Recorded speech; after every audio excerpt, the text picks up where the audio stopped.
मी प्रीती. आवाज इंडिया मराठीमध्ये आपल्या सर्वांचं स्वागत आहे. तर नजर टाकूया आजच्या टॉप 10 न्यूजवर.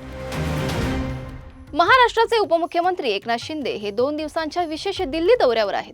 मुंबईत राज्य विधिमंडळाचं अर्थसंकल्पीय अधिवेशन सुरू असतानाच अचानक अधिवेशन सोडून दिल्लीला रवाना झाल्याने चर्चांना उधाण आलंय. त्यांनी दौऱ्यात केंद्रीय गृहमंत्री अमित शहा यांची भेट महत्त्वाची ठरली आहे. या भेटीमध्ये राज्यातील प्रलंबित विकास कामांवर चर्चा झाली असून आगामी विधानसभा निवडणुकांसाठी शिवसेनेच्या शिंदे गटाची भूमिका काय असेल यावर सविस्तर संवाद साधला गेला आहे.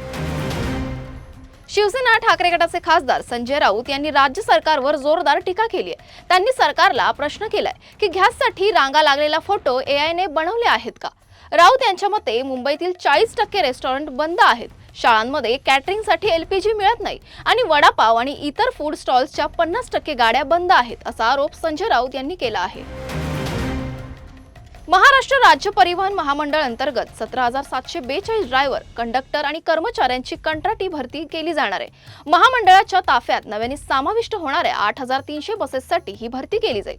महामंडळाचे अध्यक्ष प्रताप सरनाईक यांनी सांगितलं की नियमित कर्मचाऱ्यांसाठी अर्थ खात्याकडे अर्ज पाठवला आहे, पण तात्पुरत्या उपाययोजना म्हणून कंत्राटी पद्धतीने भरती केली जाणार आहे. सरनाईक यांनी कर्मचारी संघटनेच्या बैठकीत कर्मचाऱ्यांना दैनंदिन अडचणींवर काम करताना पारदर्शकतेने निर्णय घेण्याचे आणि शिस्तभंग विषयी न्याय पद्धतीने काम करण्याचे निर्देश दिले आहेत. आज सकाळी इंदापूर तालुक्यातील लोणी देवकर MIDC परिसरात पुणे-सोलापूर राष्ट्रीय महामार्गावर क्रुझर गाडी आणि ट्रक यांच्या समोरासमोर धडक होऊन भीषण अपघात झाला. गाडीचा टायर फुटल्यामुळे चालकाचं नियंत्रण सुटलं आणि गाडी दुभाजक ओलांडून ट्रकवर जाऊन आदळली. या धडकेत गाडीतील 3 कामगारांचा जागीच मृत्यू झालाय, तर काही जण गंभीर जखमी झालेत. जखमींना रुग्णालयात दाखल केलं असून पोलीस अधिक तपास करत आहेत. पुणे जिल्ह्यातील ओतूर येथील श्री संत गाडगे महाराज विद्यालयात सोमवारी सकाळी धक्कादायक घटना घडली. एका अल्पवयीन मुलाने परीक्षा केंद्राच्या वर्गात घुसून 10वीच्या विद्यार्थ्यावर कोयत्याने हल्ला केला. विद्यार्थ्याने मानेवर वार हातावर झेलल्यामुळे मोठी दुर्घटना टळली, मात्र तो जखमी झालाय. हल्ल्याचे कारण जुन्या वादातून असल्याचं सांगितलं जातंय. ओतूर पोलिसांनी आरोपीसह 4 जणांना ताब्यात घेतलं असून हल्ल्यात वापरलेला कोयता जप्त करण्यात आला आहे. राज्यात उन्हाचा चटका वाढला असून गुढीपाडव्याच्या मुहूर्तावर हवामानात मोठी उलथापालथ होण्याची शक्यता आहे. हवामान तज्ज्ञ माणिकराव खुळे यांच्या अंदाजानुसार 17 ते 20 मार्च दरम्यान कोकण वगळता उर्वरित महाराष्ट्रात विजांच्या कडकडाटासह पाऊस पडण्याची शक्यता आहे. तसंच विदर्भातील काही जिल्ह्यांमध्ये गारपिटीचा इशाराही देण्यात आला आहे.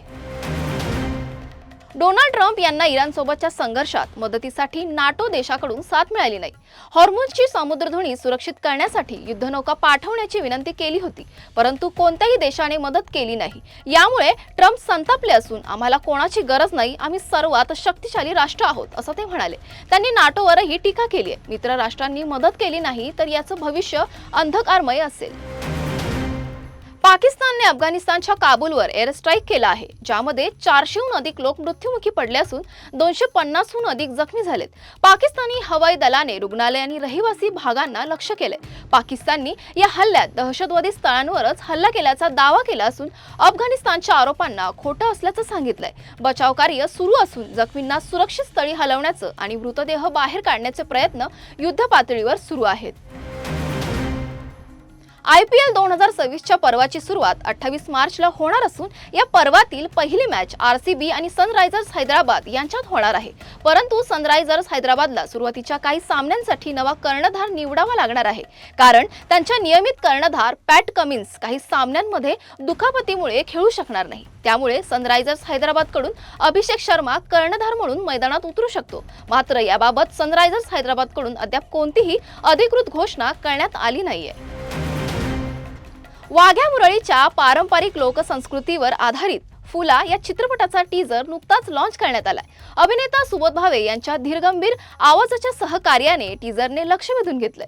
आटपाडीतील काही तरुणांनी एकत्र येऊन तयार केलेल्या या वेगळ्या धाटणीच्या चित्रपटाने प्रेक्षकांमध्ये उत्सुकता निर्माण केली आहे. फुला 17 एप्रिल रोजी प्रदर्शित होणार आहे. तुर्तास वेळ झाली, इथेच थांबण्याची. नवीन बातम्या बघण्यासाठी पाहत राहा आवाज इंडिया मराठी, शोध सत्याचा.